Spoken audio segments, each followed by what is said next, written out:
So you turn it on. You're going to want to move the gas down.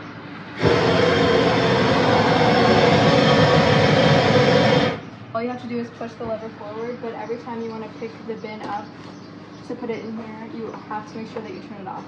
Otherwise the flame from the pilot will come up. That's where the pilot is. It's currently lit.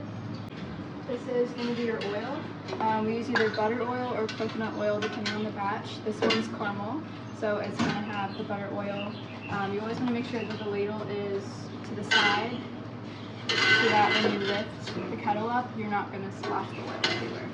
For caramel, this is what you're going to use, this size container. The bottom line gets filled with sugar, and then the rest of it gets filled with glaze pop. And then you want to leave like a nice mound on the top of it, kind of like a little mountain.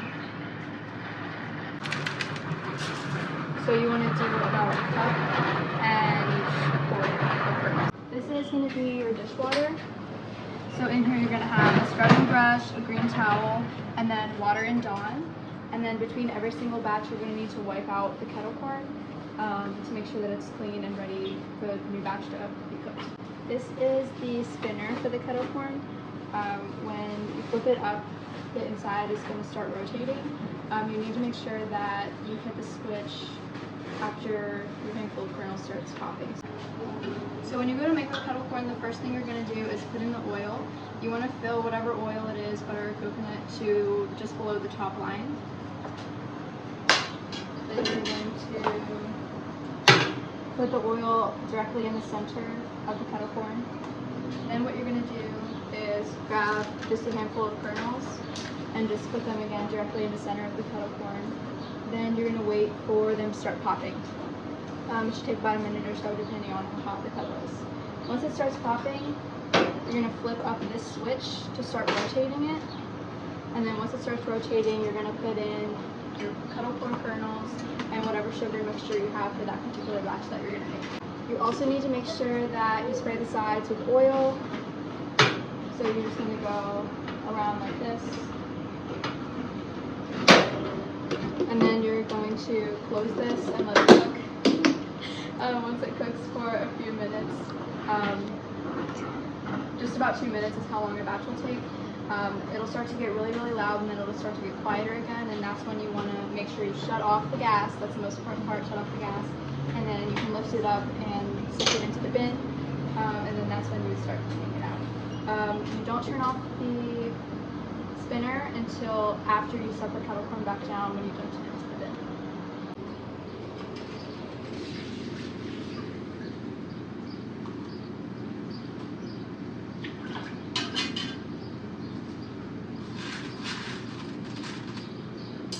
And then just a small handful of kernels. And then you want to flip the switch to turn the gas on.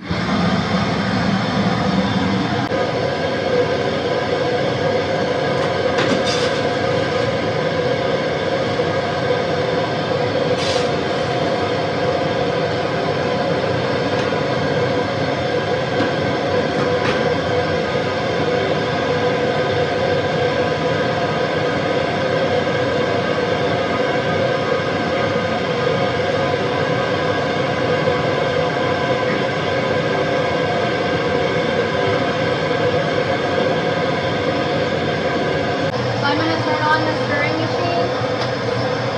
You just flip the switch upwards, and then very quickly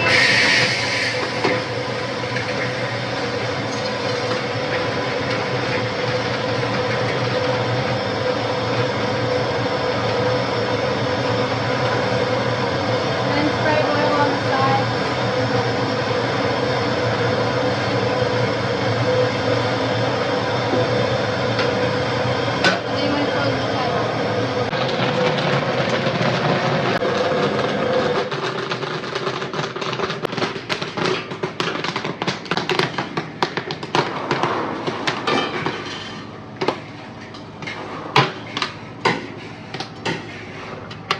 Put the butter on it.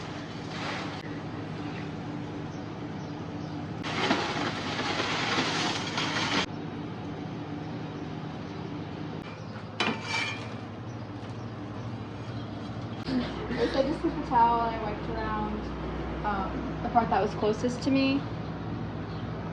And then I'm going to wrap the towel around the scrub brush to get the size of the wall that I can't reach with my arm. You'll want to keep in mind that this is really hot as you're cleaning it. But you want to reach as far in as you can to get the top of the wall because the caramel or whatever flavoring you might have is going to be all over the kettle. And then you want to go ahead and scrape the bottom and get those excess kernels. Then I'm going to dip the towel back into my dishwater. I want to make sure that you wipe down the bottom part and the top part every single time between every batch because the flavoring is going to pop up as you're making it. So when you fill a bag, you're going to want to put 3 decently sized scoops, 1.5 inches at the top for the sealer to be able to seal the bags, but they still need to be pretty full so that they look really full on shelves. The top to get it, again, as tight as you can. Twist around 3 or 4 times. Take your twist tie and then just twist it closed.